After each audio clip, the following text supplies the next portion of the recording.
নমস্কার বন্ধুরা, মিটমিরা চ্যানেলে আপনাদের সকলকে জানাই স্বাগতম। আশা করি আপনারা সকলে ভালো আছেন। তো আসুন, আজকে আপনাদের জন্য নিয়ে এসেছি নতুন একটি রেসিপি।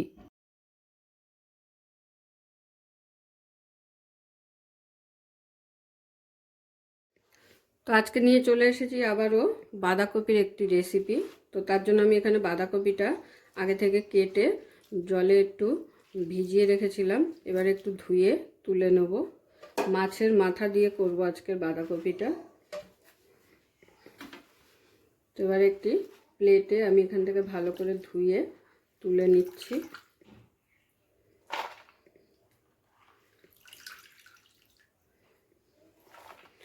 খুব বেশি বাঁধাকপি আমি এখানে নিইনি, একটা বাঁধাকপির অর্ধেকটা নিয়েছি। আপনারা আপনাদের পরিবারের লোক অনুযায়ী সেই বুঝে বাঁধাকপিটা নিয়ে নেবেন। তো বাঁধাকপিটা ধুয়ে নেওয়া হয়ে গেল। আর এতে আমি কি কি মশলা দেবো রান্নাটা করতে করতে আজকে আমি দেখাবো। তো চলুন রান্নাটা শুরু করা যাক। তাহলে শুরু করছি আজকে বাঁধাকপির রেসিপি মাছের মাথা দিয়ে। তো প্রথমেই একটা মশলা তৈরি করে নেব। তো তার জন্য এখানে আমি কড়াই বসিয়ে দিয়েছি। শুকনো কড়ায় আমাকে একটু ভেজে নিয়ে এই মশলাটা রেডি করতে হবে। তার জন্য দিয়ে দিচ্ছি 3টে এলাচ, দিয়ে দিচ্ছি 1 চামচ গোটা জিরে, 1 চামচ গোটা ধনে,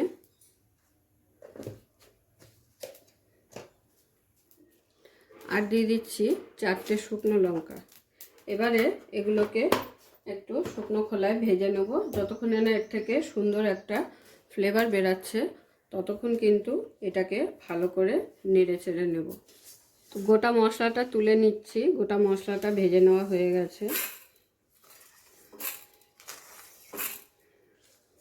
লঙ্কাগুলো একটু ভেজে নেব। তো সমস্ত মশলা ভেজে নেওয়া হয়ে গেল। এটার কিন্তু একটা গুঁড়ো করে নেব ঠান্ডা করে।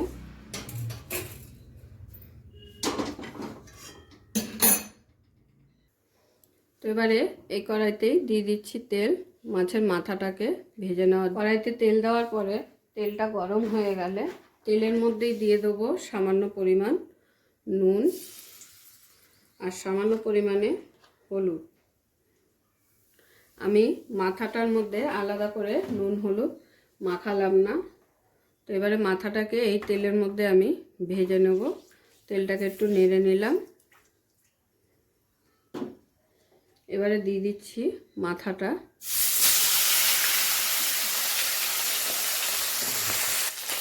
তো দেখুন মাছের মাথাটা কিন্তু খুব ভালোভাবে আমার এপিট ওপিট ভেজে নেওয়া হয়ে গেছে। এবারে মাছের মাথাটা তুলে নিচ্ছি। এর মধ্যে আর একটু তেল অ্যাড করে নিচ্ছি। ফোড়নের জন্য দিয়ে দিচ্ছি কালো জিরে আর 2টো তেজপাতা।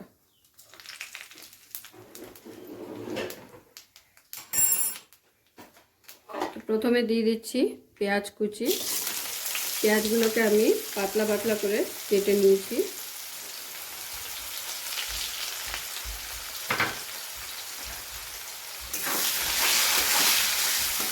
এবারে খুব ভালো করে পেঁয়াজটাকে হালকা ব্রাউন করে প্রথমে ভেজে নেব।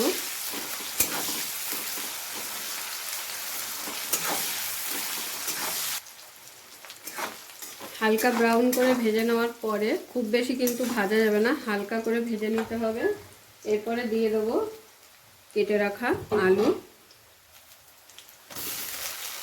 আলুগুলো ডুমো ডুমো করে কেটে নিয়েছি।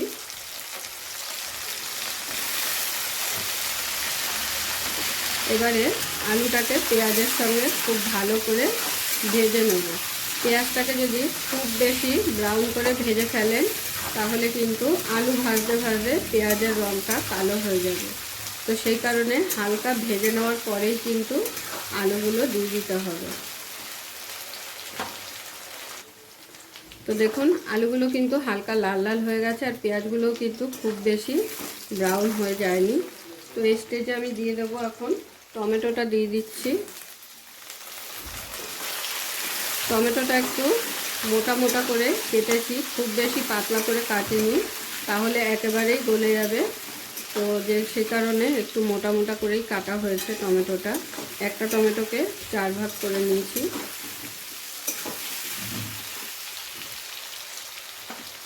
এবারে দিয়ে দিচ্ছি স্বাদ অনুযায়ী লবণ, আর দিয়ে দেবো হলুদ।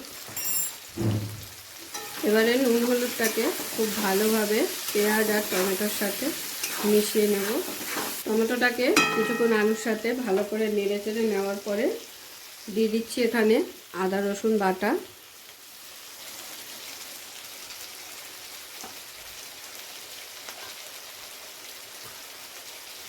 আর দিয়ে দিচ্ছি লঙ্কা বাটা। আপনারা চাইলে লঙ্কাটাকে কুচিয়েও দিতে পারেন।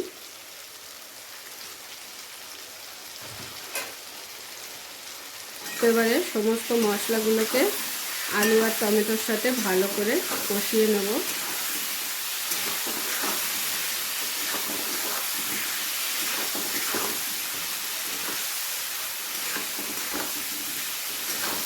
তো সব মশলা আলু টমেটোর সাথে খুব ভালোভাবে কষিয়ে নিয়েছি।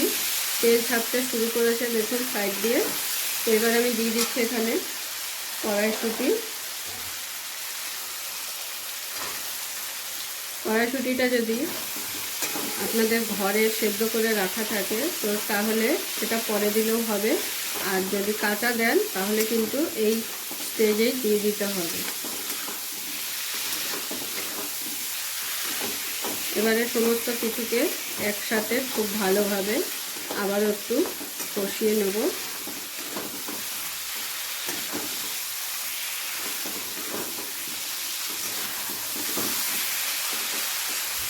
তো সমস্ত মশলা কিন্তু খুব ভালোভাবে কষে গেছে। একটা জিনিস দেবো লাস্টে, সেটা হলো রঙের জন্য সামান্য পরিমাণ একটু কাশ্মীরি লঙ্কা গুঁড়ো।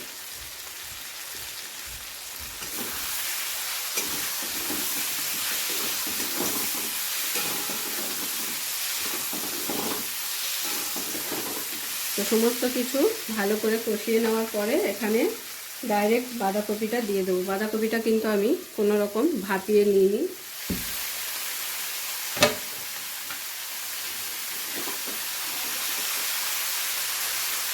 বাঁধাকপিটা দেওয়ার পরে খুব ভালোভাবে আলুর সাথে মিশিয়ে নিচ্ছি।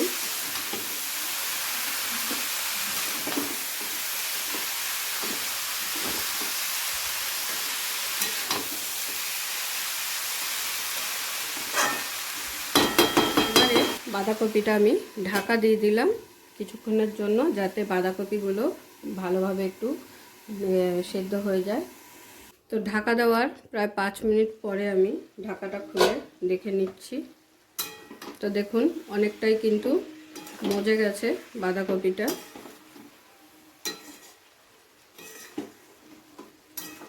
জলও ছাড়তে শুরু করেছিল। এবার এর মধ্যে দিয়ে দিচ্ছি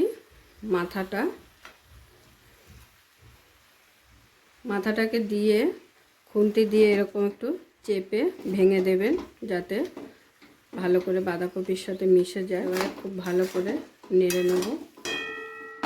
আবারও ঢাকা দিয়ে দিচ্ছি। তো ঢাকনাটা খুলে আবারও দেখে নিচ্ছি। মাঝে মাঝে একটু ঢাকনা খুলে এইভাবে নেড়ে দিতে হবে। আবারও দিয়ে দিলাম ঢাকা।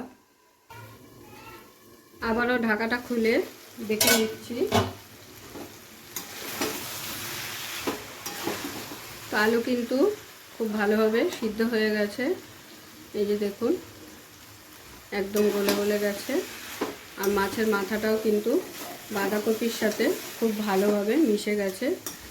এখন আমি দিয়ে দেবো, আমি যে শুকনো খোলায় তেলে মশলাটা রেডি করা দেখিয়েছিলাম, ওটার একটা ডাস্ট গুঁড়ো তৈরি করে নিয়েছি। তো সেটাই এখন ওপর দিয়ে ছিটিয়ে দেবো। এটাই হলো এই মাছের মাথার বাঁধাকপি স্পেশাল একটি মশলা। এই মশলাটা দিয়ে একবার এরকম মাছের মাথার বাঁধাকপি তৈরি করে দেখবেন, আশা করি ভালো লাগবে। মাছের মাথা দিয়ে বাঁধাকপি কিন্তু অনেক রকমভাবেই রান্না করা যায়। এইভাবে একবার রান্না করে দেখবেন, আশা করি আপনাদের ভালো লাগবে। খেতে কিন্তু অসাধারণ হয়। এবারে দিয়ে দেবো সামান্য একটু মিষ্টি। বাঁধাকপি কিন্তু আমার প্রায় রেডি হয়ে গেছে। এবারে দিয়ে দিচ্ছি ওপর দিয়ে একটু ধনেপাতা কুচি। এটা অপশনাল, আপনারা চাইলেও দিতেও পারেন আবার নাও দিতে পারেন। তো আমি এখানে স্বাদটাকে আর একটু ভালো করার জন্য ধনেপাতাটা দিয়ে দিলাম। ধনেপাতাটা দিয়ে খুব ভালো করে মিশিয়ে নেব। তো আমার বাঁধাকপি কিন্তু একদম রেডি। তো এবারে গরম গরম সার্ভ করে নিয়ে নেব। আর এরকম যদি বাঁধাকপির একটা রেসিপি হয় তাহলে গরম ভাতে কিন্তু আর কিছু প্রয়োজন হয় না। তো চলুন এবারে বাঁধাকপিটা গরম গরম প্লেটে সার্ভ করে নেব। পুরো ভিডিওটা দেখার জন্য সকলকে অসংখ্য ধন্যবাদ। এরকম আরও নিত্য নতুন ভিডিও দেখার জন্য চ্যানেলটি অবশ্যই সাবস্ক্রাইব করে নেবেন আর পাশে থাকা বেল আইকনটি প্রেস করে নেবেন নতুন রেসিপির আপডেট পাওয়ার জন্য। তো সবাই ভালো থাকবেন, সুস্থ থাকবেন। আবারও দেখা হচ্ছে আপনাদের সাথে নতুন একটি রেসিপি নিয়ে।